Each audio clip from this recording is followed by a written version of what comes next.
made me laugh. Olivia Rodrigo recently revealed that one of the biggest red flags for men in dating is if they want to go to space. Like, just such a random thing to bring up as a red flag, but I guess that's her number one ick. She said, "This is a very oddly specific question that I ask guys on first dates.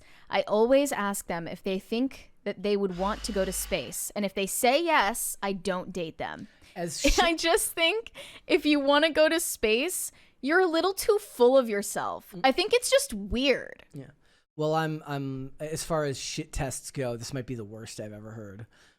Wow. She's like, I want dudes who have absolutely no adventurous spirit whatsoever. I want a dude who just wants to go to his 9-to-5 job, drinks 2% milk, doesn't do anything risky at all. Does she mean she doesn't like when a guy wants to go to space but doesn't do anything to make sure he actually does it? That's not what she means. Because that I might understand, actually. If he's like really obsessed with watching other men go to space, but he doesn't plan to do it himself. I think he's like either the way, fanboy of that. Look, I think either way, I don't see that as a red flag. I mean, people would say the same thing about people who really like sports who are not professional athletes. Yet it's pretty normal for adults to watch sports. Sure, yeah. Right. I get that. Like, it's just part of being a balance. If anything, what it is it's quelling the instinct that men have had since the beginning of time, which is to explore and find places that have never been found before. She is longhousing. Yeah. She is the longhouse. And I think she is showing her disdain for the indomitable human pioneering spirit. I mean, I think it's just we've crushed everyone's adventurous spirit. Like, nobody has that desire to do so anymore because modernity has just crushed it out of them.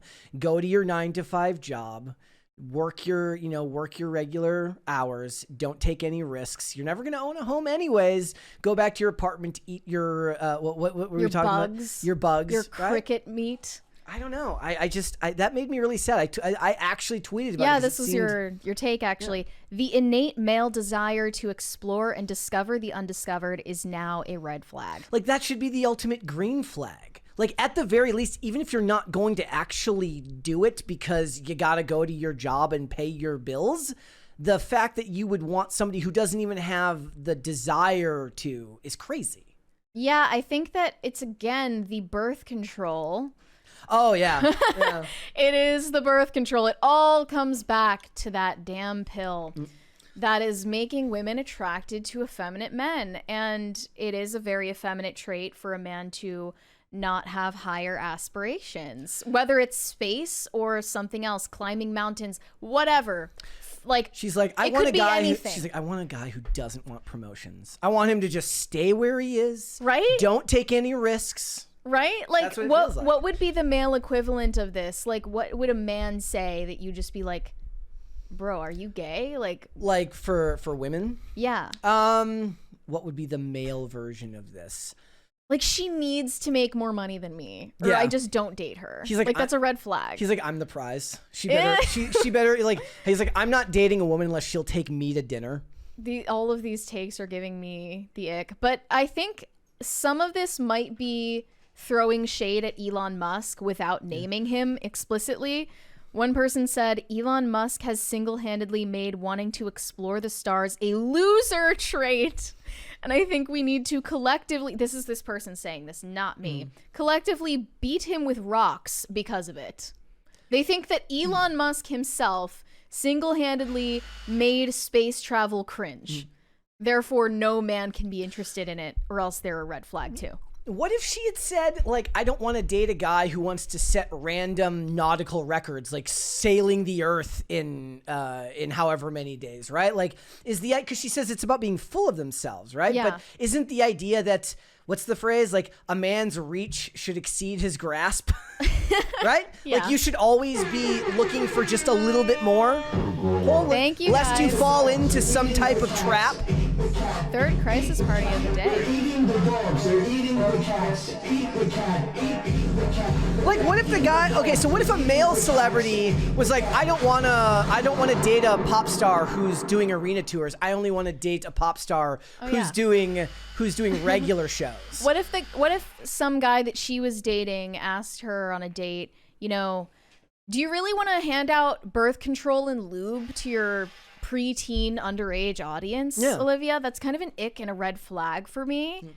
Well, that's a non-negotiable for her. Is this the type of thing that you would think about? Like if a guy was like... About space? About space?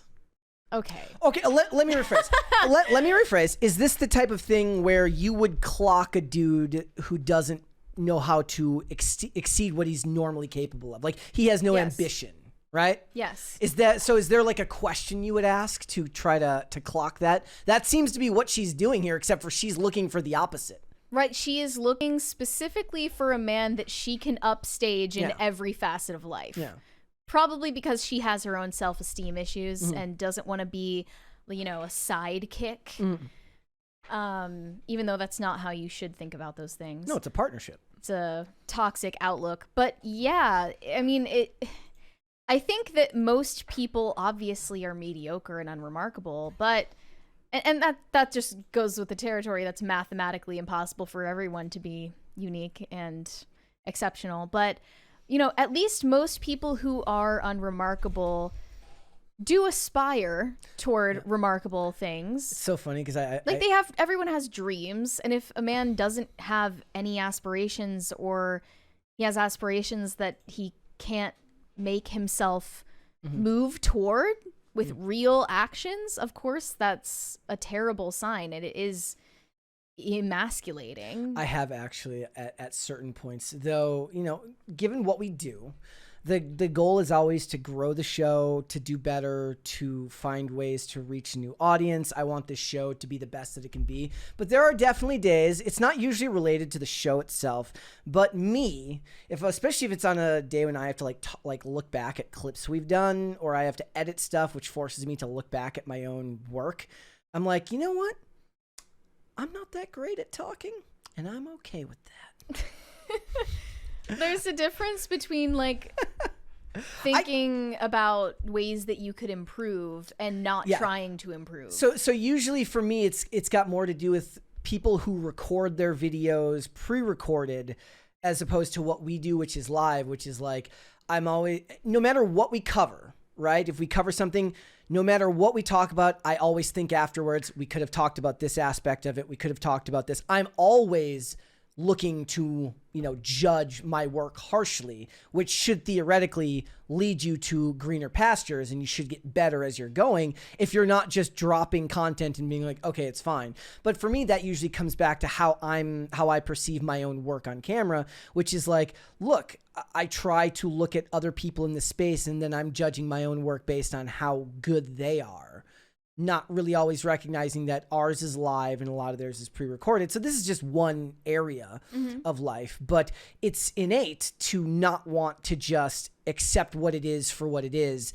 and to try and do a little bit better. Now, that doesn't mean you're good at actually putting that plan to do better into action, but it should be something that you think about. Men should not be risk-averse creatures.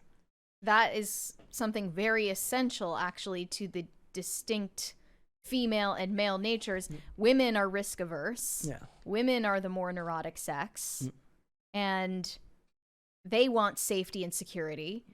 A man who wants all of those things and is preoccupied with all of those things, that's not the type of man that you would be looking for if you're looking for a masculine, traditionally masculine guy. But I think she's made it pretty clear that it's not what she wants. She wants a little bitch. She's like, look, I don't want a guy that goes to space. I don't want a guy who likes monster trucks. I don't want a guy who's into anything dangerous. Just come home from work in your electric car. No, not like in your on a Vespa. Come home in the like on the sidewalk. Vespa. Don't bike in the street. No, a city bike. He rents a city bike from. That's awful. All right, I just thought it was weird because, like, to me, this just feels like one of those things that is. It almost feels like it's innate to women to want a guy who wants to go into space or wants to do dangerous things. Women these days don't know what they want. They've messed up all of their preferences because, again, their hormones are all out of whack. It's all the birth control. It really all comes back to the magic bean. Okay. Thanks for watching. Listen to full episodes of Pop Culture Crisis on Spotify. Keep up with us on social media and make sure you subscribe and ring that bell so you never miss the show. Bye, guys.